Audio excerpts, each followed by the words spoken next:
Number 128 જીવ પ્રેમી શિવ પ્રેમી। ગુરુદેવ મારી પ્રાર્થના સાથી પર સ્નેહ જગાડજો।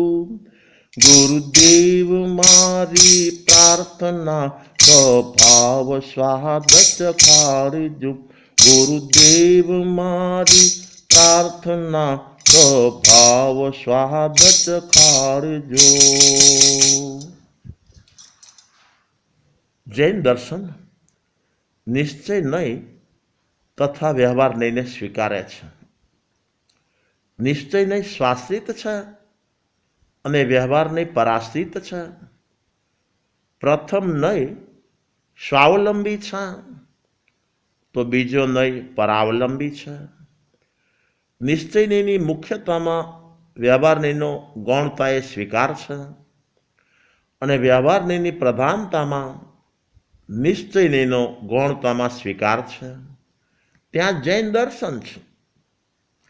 વ્યવહાર નહીંની પ્રધાનતા એ કહી શકાય છે કે નજીકના સહવર્તી બાળે છે અથવા તો નજીકના સહવર્તી ઠારે છે। સહવર્તીના કારણે પ્રગતિ થાય છે અથવા તો સહવર્તીના કારણે અધોગતિ થાય છે। સાથીના સહકારે વિકાસ અથવા તો વિનાશ થાય છે। સહવર્તીઓના નિમિત્તે સમાધિ અથવા અસમાધિના કારણો બને છે। નિકટતાથી સુખ અને નિકટતાથી દુઃખ મળે છે। આ બધો જ વ્યવહાર નહીંનો વિષય છે।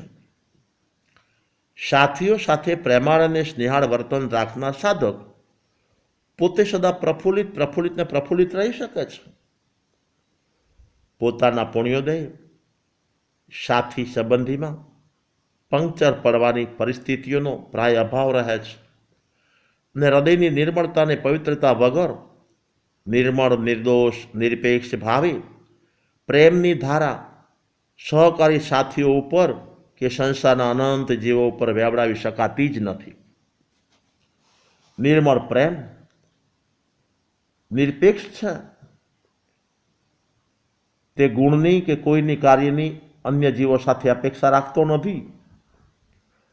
સાથીઓ અનુકૂળ હોય કે પ્રતિકૂળ હોય, નાના હોય કે મોટા હોય, સંજ્ઞા યુક્ત હોય કે સંજ્ઞાથી મુક્ત હોય, અભણ હોય કે ભણેલા હોય, કાર્યકુશળ હોય કે અકુશળ હોય, કીધું કરનારા હોય કે કીધું ન કરનારા હોય, દરેક જીવો પ્રત્યે આત્મિક પ્રેમનો પ્રવાહ પાવન પ્રવાહ અસ્ખલિત વયા જ કરે છે। પ્રેમાળ અને સ્નેહાળ વર્તનથી શારીરિક સુખાકારી અને માનસિક પ્રસન્નતા જળવાઈ રહે છે। આંતરિક અભેદ સ્વભાવને અનુભવવાના પુરુષાર્થથી સ્વભાવ સ્વાદ જાણવાને માણવા મળે છે। સાથીઓ પ્રત્યે સ્નેહાળ અને પ્રેમાળ વર્તનથી મન સૂયા માનસિક સુખનો અનુભવ પુણ્ય પ્રકૃતિ આધીન બને છે અને અખંડ અભેદ આત્મિક સ્વભાવમાં રમણતા કરતા નિરપેક્ષ તત્વનો આત્મિક આનંદ અનુભવાય છે। સ્વયંના આત્માનો પ્રેમી જ અનંત જીવોનો પ્રેમી હોઈ શકે છે અને અનંત જીવોનો પ્રેમી જ આત્મિક સ્વભાવનો અનુભવ કરવાને પાત્ર છે। જીવ પ્રત્યેના પ્રેમથી સ્વયંના વિચારની શુદ્ધિ, વાણીમાં કોમળતા, વર્તનમાં વિશુદ્ધતા સહજ ભાવે કેળવાય છે। જીવ પ્રેમના મંત્રથી પ્રત્યેક ઇન્દ્રિયના વિષયોની લોલુપતાઓ ઘટી જાય છે, અનુક્રમે મટે પણ છે। જીવ પ્રેમી આત્મા જ કસાયના કાળા ચક્કરમાંથી મુક્તિ મેળવી શકે છે।